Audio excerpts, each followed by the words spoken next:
Olá, estamos na nossa segunda aula de hoje e vamos trabalhar com as vanguardas europeias. Então, gente, vamos trabalhar os manifestos que envolveram algumas obras de arte que trazem em si essa ideia de mudança, né? Então, as vanguardas e todos os manifestos que apareceram naquele momento, eles eram ligados a movimentos políticos e esses movimentos faziam uma crítica principalmente ao academicismo e ao conservadorismo. Gente, essa crítica era feita por quê? Porque as pessoas estavam acostumadas com o parnasianismo, o ideal de arte pela arte, não valorizar o que tinha de nacional, várias coisas assim. Então, eles queriam uma mudança, eles queriam algo novo, algo diferente. Então, uma das primeiras vanguardas importantes que aconteceram foi o futurismo. Futurismo vem de futuro, né? Futuro, o que eles buscavam? Então, em 1909, começou na Itália, como líder, ele teve o Filippo Tommaso Marinetti, e ele fazia o quê? Uma radicalização em relação à cultura tradicional, ou seja, tudo que era considerado tradicional era errado. Então eles tinham um slogan bastante importante e conhecido que eram abaixo os museus. Por que abaixo os museus? Porque o museu representava algo tradicional, algo antigo e isso eles não queriam. Os avanços tecnológicos também foram bastante trabalhados dentro do futurismo, esse ambiente urbano, ambiente das cidades, a parte da velocidade também, da multidão. Então, tudo isso leva a essa ideia de renovação, de ideia de coisa nova, de coisa diferente. Outra coisa importante, eles faziam elogio à guerra, elogio à destruição de obras e monumentos do passado, porque o passado representa tradicional e eles são contra o tradicional. Eles aderiram ao fascismo na Itália. Geralmente as vanguardas elas vão ir para um lado político também, então elas aderiram ao fascismo. Dentro da parte literária, eles traziam versos livres e também recusavam utilizar adjetivos e advérbios, porque eles achavam que eles eram coisa tradicional e eles não queriam nada tradicional.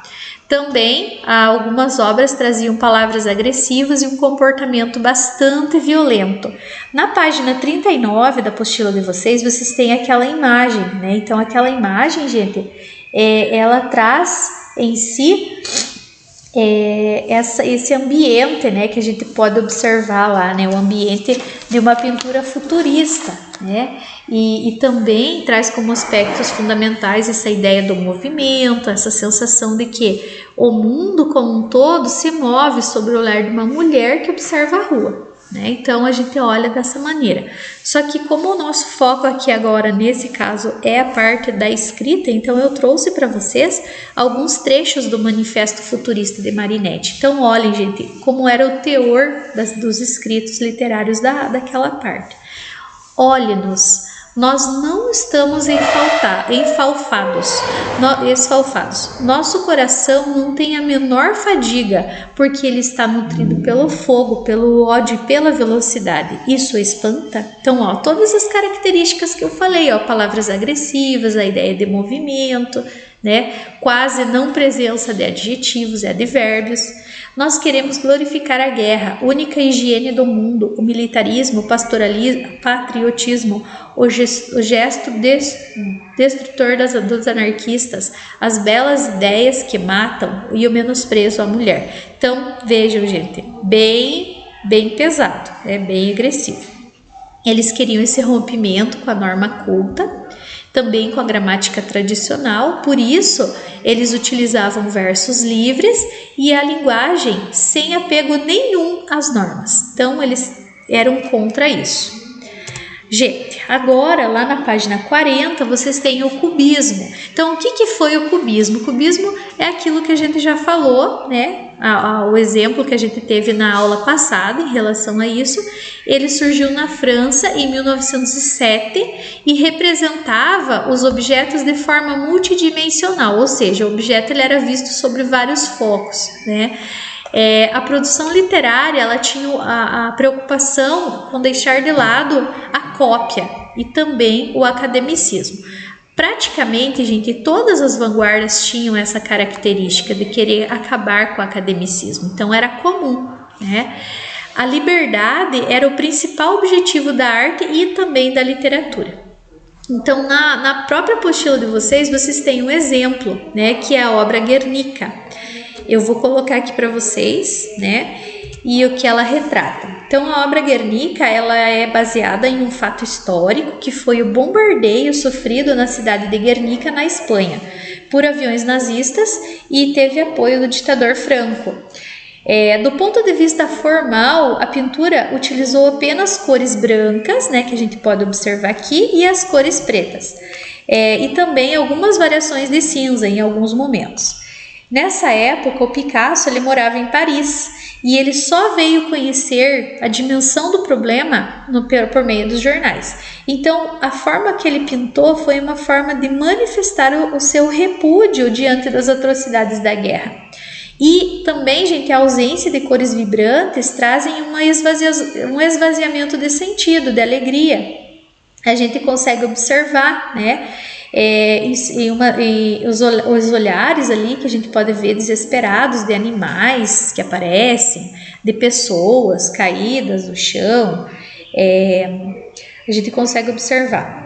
E também não é apenas uma cena, são várias cenas ao mesmo tempo. Por quê? Porque a característica cubista é essa, né? Sobrepor planos, sobrepor o tempo, condensando um conjunto de diferentes perspectivas. Então, dependendo da perspectiva que você olhar, você vai ter uma visão diferente em relação à obra, né? Então, essa obra, gente, é uma das obras mais importantes que existem do Pablo Picasso, tá? Temos essa também, que é mais coloridinha, né? Mas também temos a geometrização das imagens aqui das figuras, né? Não existe um plano específico, né? Também. E vamos para a terceira, que é o expressionismo. O expressionismo ele surgiu na Alemanha em 1910 e traz uma percepção, olha, tá difícil hoje, percepção chocante da realidade. Então a realidade ela tem que chocar, ela tem que fazer você pensar, oh meu Deus, né? E também a gente tem a distorção do visível, né? Que era uma forma de estratégia utilizada para a composição artística. Além disso, o expressionismo também ele fazia uma visão crítica ao progresso. Então, enquanto o futurismo valorizava o progresso, o expressionismo não. Né? Ele não era a favor do progresso tecnológico. Busca nostálgica pelo mundo, né? Então, essa vida moderna que as pessoas tanto falavam lá no futurismo, ela trazia insatisfação. Então, eles queriam essa busca nostálgica, busca em relação à saudade dos tempos antigos. E a Primeira Guerra Mundial, ela foi importante nesse momento, por quê? Porque todos os acontecimentos serviram para a popularização do expressionismo, que era, no caso, o mundo em ruínas, né? Como ficou o mundo depois da guerra? Ficou em ruínas, então o expressionismo se aproveitou disso para poder fazer as suas produções. As linhas eram retorcidas, as cores eram bastante fortes também, e a realidade era caracterizada como um depósito de angústias. Na apostila de vocês, na página 41, vocês têm uma imagem bem forte, né, gente? Bem forte ali do que foi esse mundo em ruínas, né? Essa busca desesperada por um lugar novo, por algo diferente. Na imagem a gente consegue ver ali as linhas retorcidas, as cores fortes. E eu trouxe um outro exemplo para vocês que é bem conhecido também, que é o grito, né? Então a gente consegue perceber quanta coisa nessa obra, né, gente? Essa pessoa está desesperada. As cores utilizadas, essas cores fortes, elas trazem em si uma ideia de desespero, onde a realidade ela é um depósito de perplexidades, um depósito de angústias. Essa representação revela um sentido mais profundo relacionado à subjetividade do pintor.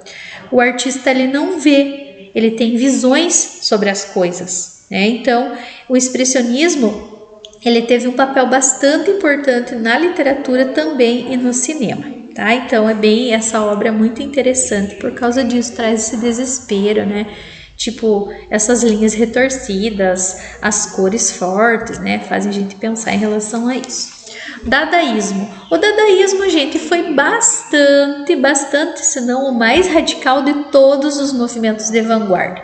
Então, assim, ele foi uma manifestação artística do século XX, né? Sua origem lá na Suíça, em 1916, e eles fizeram assim,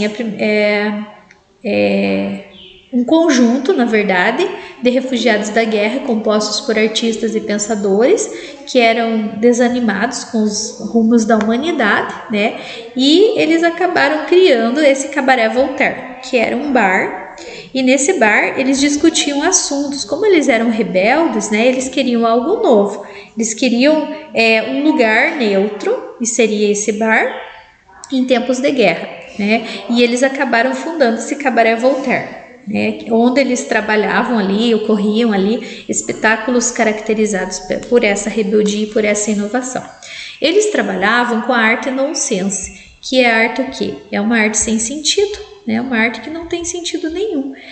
Para quê? Para romper com a racionalidade.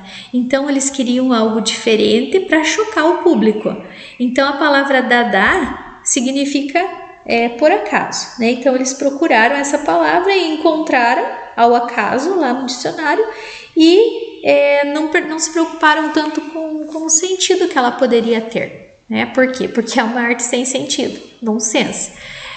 Também trabalhavam com a técnica do ready-made, que é o já pronto, né? Então eles acabavam mudando a percepção da obra em relação ao artista quando ele nomeava um objeto, por exemplo, do cotidiano, um objeto simples, em obra de arte. Então, por exemplo, eu estou aqui na sala de aula, eu vou pegar o apagador, né? Vocês conhecem o apagador, objeto normal. Agora eu vou pegar esse apagador, vou pendurar ele numa cordinha e vou deixar exposto lá na minha sala. É uma arte nonsense, sem sentido, uma arte dadaísta, tá? Então, você pegar um objeto do cotidiano e colocar. O que aconteceu com essa, né? Então, nós temos ali um urinol que foi virado, né, de lado, e ele acabou se tornando uma obra de arte. Por quê? Porque ela rompe com os limites do que até então era considerado arte. Então, ele chama atenção por quê? Porque ele não é uma criação, né? Porque ele já existe, mas a intenção do autor, que é o Duchamp, o que ele quis? Ele quis deslocar essa percepção da obra. Ele quis fazer com que o artista, quando ele nomeia essa obra de arte, ele crie um novo sentido para ela, né? Seria o quê? Um debate entre arte e conceito. O que é arte? Né? Para compor a obra de arte, quanto de dom e de habilidade o artista deve ter? Ele faz essa crítica. Qual técnica ele deve dominar para produzir essa arte? Será que é somente em museus e exposições que existe arte? Então ele faz essa proposta estética para fazer uma arte que expresse, que não expresse o belo, mas uma arte que provoque uma reação. Então é isso que ele queria provocar uma reação quando ele deslocou o objeto lá do banheiro para o museu, né? Rompeu os limites com o que então era considerado arte. Então por isso que ele é bastante interessante essa parte. Outro exemplo que a gente tem de um poema dadaísta, né, bem interessante também, ou seja, é uma arte sem sentido, você montar alguma coisa sem ter um sentido específico. Pegue um jornal, pegue a tesoura, escolha no jornal um artigo do tamanho que você deseja dar ao seu poema, recorte o artigo, recorte em seguida com atenção algumas palavras que formam esse artigo, meta-as num saco, agite suavemente, tire em seguida cada pedaço um após o outro, copie conscienciosamente na ordem em que elas são tiradas do saco. O poema se parecerá com você, e ele um escritor infinitamente original e de uma sensibilidade graciosa, ainda que incompreendido do público. Então vejam, gente, ele quer dizer o quê? O que é arte? O que é produção? Ele faz essa crítica em relação à forma como a arte é colocada nos dias atuais. E o último movimento de vanguarda que a gente tem é o surrealismo. Vocês já ouviram, gente, alguém falar, nossa, isso é muito surreal. O que é um surreal? Surreal é algo que não aconteceria na vida real, né? Coisa diferente. Quando você sonha uma coisa muito maluca, nossa, sonhei uma coisa surreal, né? Eu sonhei que eu estava voando, por exemplo, é algo que não vai acontecer. Eu não tenho asas, não sou pássaro, né? Então, ele surgiu lá na França em 1924. E surgiu, gente, justamente porque os artistas, eles já acabaram achando que o dadaísmo perdeu a sua ideia principal, que era repensar a posição do ser humano em relação ao mundo, né? Então eles viram que as pessoas, que se o objetivo inicial era ridicularizar o público burguês, depois de algum tempo o público começou a assimilar a arte dadaísta, já não se chocava mais com essa obra de arte, né? E não tinha mais essa atitude de revolta. Então os artistas, eles acreditaram que era preciso renovar, fazer algo novo, repensar a posição desse ser humano no mundo, né? De uma outra forma, não mais dessa forma de criticar o que já estava pronto. Então a arte e os artistas, eles tinham um papel principal. O que era esse papel? Então, gente, os artistas, eles tiveram um papel principal. E eles acabaram trazendo um manifesto do surrealismo, que traziam as linhas e as ideias gerais desse movimento. Então, o que significa o termo surrealismo? Automatismo psíquico puro pelo qual se propõe exprimir, seja verbalmente, seja por escrito, seja de qualquer outra maneira, o funcionamento real do pensamento, ditado do pensamento, na ausência de todo o controle exercido pela razão, fora de toda preocupação estética ou moral. Então a gente vê isso, tá? E temos essa obra, né, que ela é um exemplo que eu trouxe para vocês, do Salvador Dalí, que traz um efeito de estranhamento,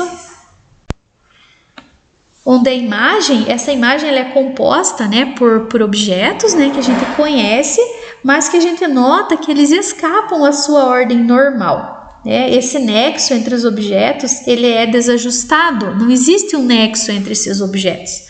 Também a gente tem ali o modelinho, o exemplo da página 42, que são os relógios que estão se desfazendo com o tempo, né? E assim, gente, se você guardar um modelo de cada obra, né, de cada momento, de cada manifesto, de cada vanguarda, você vai saber exatamente quando você encontrar essa vanguarda lá no livro, na apostila, você vai saber identificar exatamente qual é a vanguarda, quais são as características que ela traz, né? Então é muito importante, tá, gente? Então o que eu quero que vocês façam de atividade para validar a aula de vocês? Vocês vão fazer um resumo das vanguardas no caderno e postar uma foto no grupo.